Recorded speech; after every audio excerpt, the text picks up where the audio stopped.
Découvrez la nature du jeu.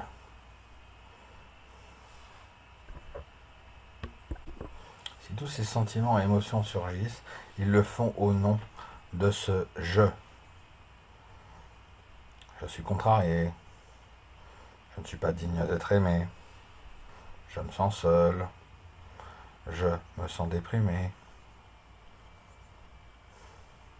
je me sens jaloux, je suis fâché, je me sens angoissé, je me sens blessé. C'est toujours je, si vous examinez tous ces sentiments. C'est toujours je qui les ressent. Mais qui est ce je? Qui est-ce qui est blessé? Qui est contrarié, seul ou déprimé? C'est ça ma question. Autrement dit, ne faites pas que vous dire oh, ma contrariété, ma souffrance, mon angoisse apparaissent dans la conscience. C'est comme mettre un sparadrap dessus. C'est comme vous donner une sucette. Ça va durer 10 minutes, mais ça ne va pas vous délivrer de la souffrance. Donc soyez un peu plus dans l'exploration. C'est bien ça ma question.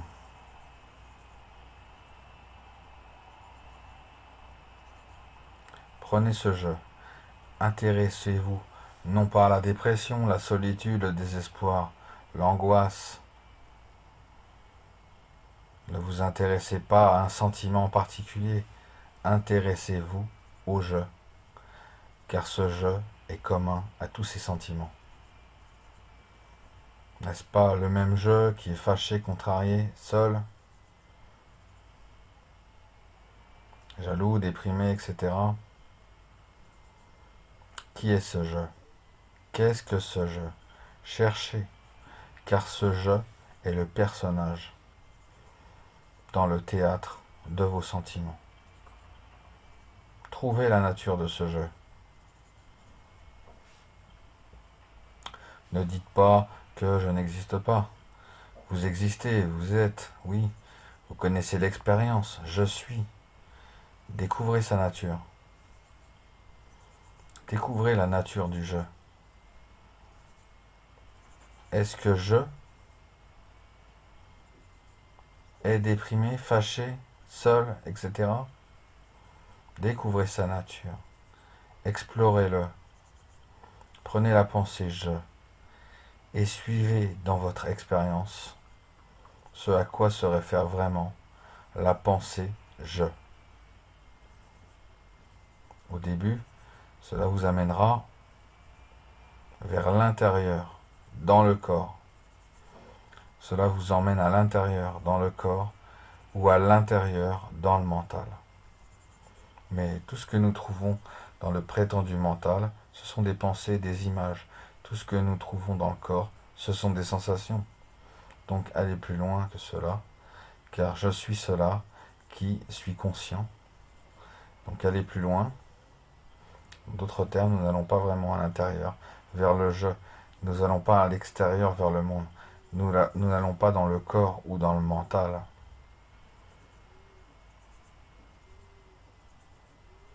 Néanmoins, je est ce que nous. C'est ce que nous sommes. Allez à cet endroit. Trouvez-le. Trouvez sa nature.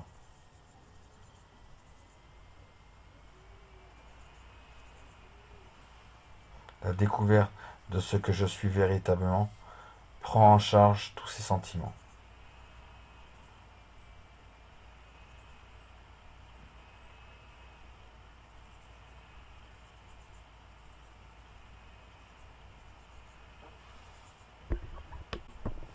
Ce je est introuvable. Et pourtant, c'est votre expérience. Que je est conscient. Quand tu trouves une pensée, vous êtes consciente de cette pensée. Quand vous trouvez une sensation, je suis conscient de cette sensation.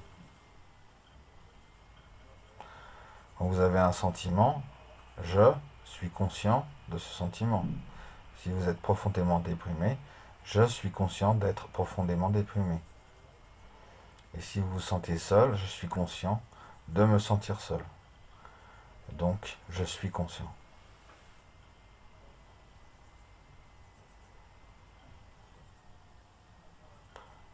Ce je commun à tout sentiment, c'est la seule chose commune.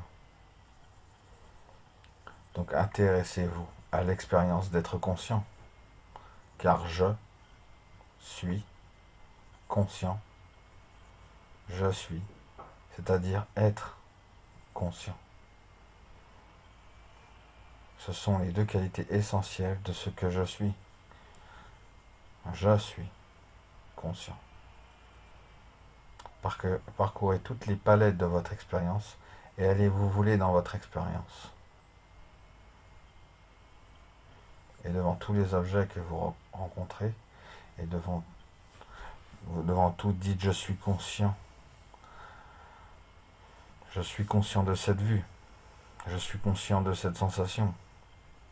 Je suis conscient de ce goût. Je suis conscient de ces pensées. Je suis conscient. Imprègne votre expérience. Absolument. Ce n'est jamais absent. C'est le dénominateur commun de toute expérience. C'est le seul dénominateur commun de toute expérience. Intéressez-vous à cela. Intéressez-vous à l'expérience. Être conscient. Notre culture a systématiquement ignoré l'expérience d'être conscient. J'ai demandé hier soir, est-ce que quelqu'un à l'école, à l'université, est-ce que l'attention de qui que ce soit a été attirée sur l'expérience d'être conscient? N'est-ce pas incroyable? C'est fou. C'est l'élément le plus important de l'expérience. C'est le seul élément de l'expérience qui ne soit pas superflu. La vue du monde n'est pas essentielle. Certaines personnes ne peuvent voir le monde, ne peuvent entendre le monde. La pensée sont tellement superflues, elles disparaissent toutes les quelques secondes. L'expérience d'être conscient est la plus importante, la plus fondamentale, le plus intime élément de l'expérience, et cependant, dans notre culture, l'a systématiquement ignoré.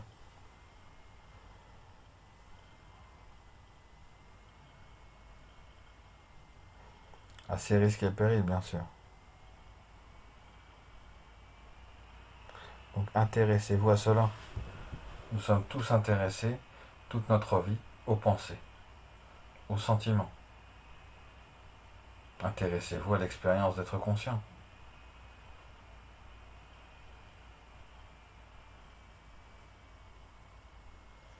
Et découvrez sa nature. C'est une chose à découvrir. Je suis conscient, je suis la conscience.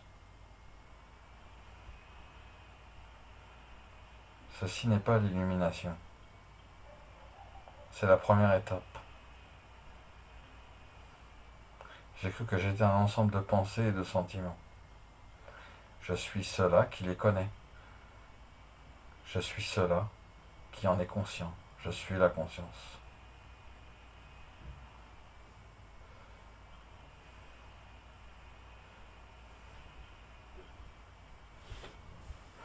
La présence de cela qui est conscient. C'est ce que je suis. Maintenant, la question suivante est quelle est la nature de cette conscience? Est-ce qu'elle va et vient? A-t-elle des limites? Est-elle temporaire?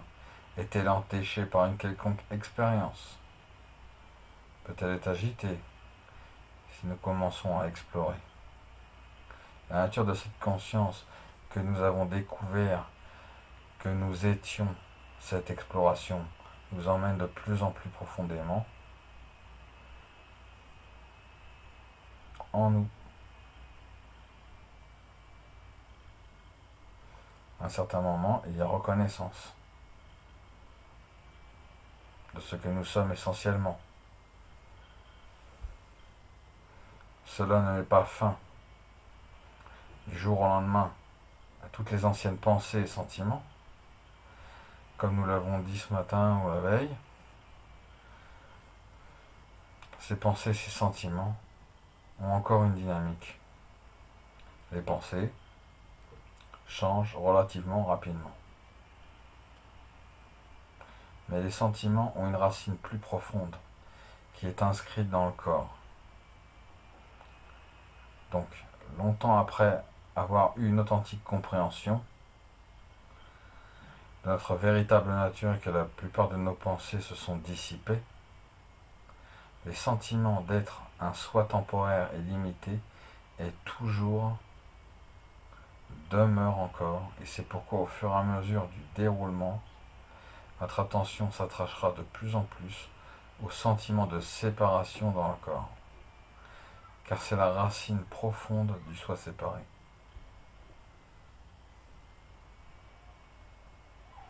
Donc intéressez-vous à l'expérience d'être conscient. Quelle est sa nature?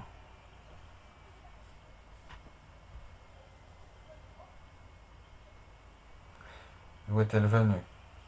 Est-elle venue de quelque part? A-t-elle commencé?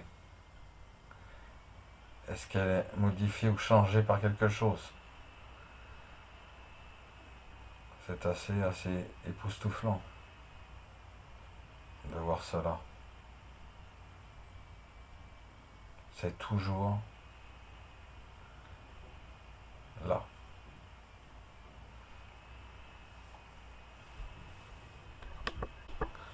C'est exactement ça. Ça veut dire époustouflant, cette reconnaissance. Que veut dire je suis essentiellement? Qui est l'expérience non objective d'être conscient. N'est jamais entaché par l'expérience. On ne peut jamais lui porter atteinte, la blesser. Elle n'est jamais agitée. Elle n'a pas de commencement. Elle n'est pas née. Elle n'a pas de fin. Elle ne va pas mourir.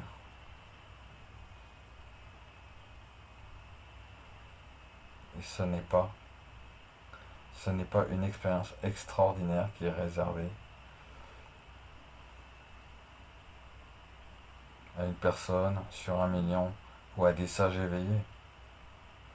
Tout le monde a l'expérience. Je suis conscient.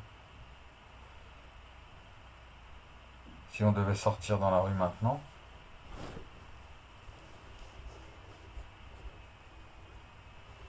pour demander à n'importe qui, êtes-vous conscient?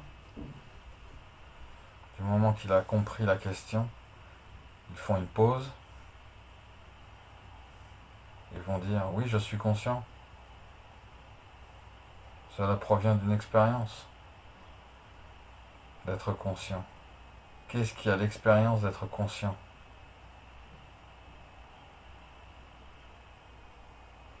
Juste elle-même,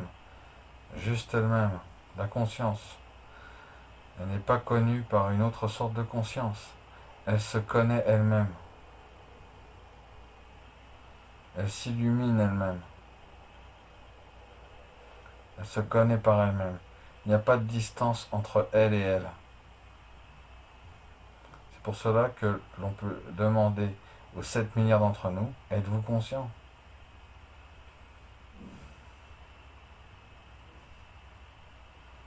Oui, nous devons aller pour dire ce oui. Où devons-nous aller pour dire ce oui? On doit aller nulle part. Nous allons juste là où nous sommes. Nous allons là où nous sommes, qui est juste là. C'est si évident. Je suis conscient. Et comme je sais que je suis conscient, parce que le je qui est conscient, sait qu'il est conscient. Je suis celui qui suis. Je suis cela qui est conscient, que je suis conscient. C'est disponible pour tout le monde. Et si les animaux pouvaient parler, si on posait la question aux animaux, ils répondraient la même chose. Si votre chien, votre chat, ou votre poule, votre poisson pouvait parler, et qu'on leur demanderait: êtes-vous conscient de faire une pause?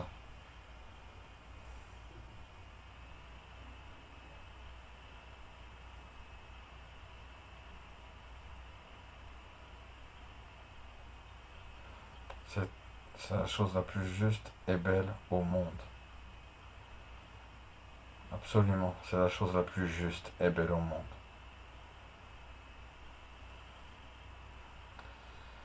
Ce que vous venez de dire est très important.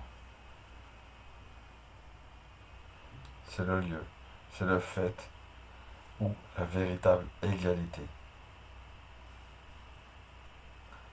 la véritable justice réside. Et si jamais nous voulions la justice dans le monde, il nous faut commencer par ce qui est vraiment partagé entre les gens. Le fait que ce fait de l'expérience qui ne dépend pas du fait que nous croyons en Moïse, Jésus ou Mahomet, ou en personne. Si nous voulons une véritable justice, une véritable paix dans le monde, nous devons revenir en arrière encore et encore jusqu'à trouver ce que l'on a tous en commun, qui soit indiscutable, qui n'a rien à voir avec notre race, notre sexe, nos croyances, notre situation géographique, notre niveau intellectuel, notre état de santé, notre niveau de richesse. Qu'est-ce qui est vraiment partagé? Là est le lieu à partir duquel la véritable justice, la véritable paix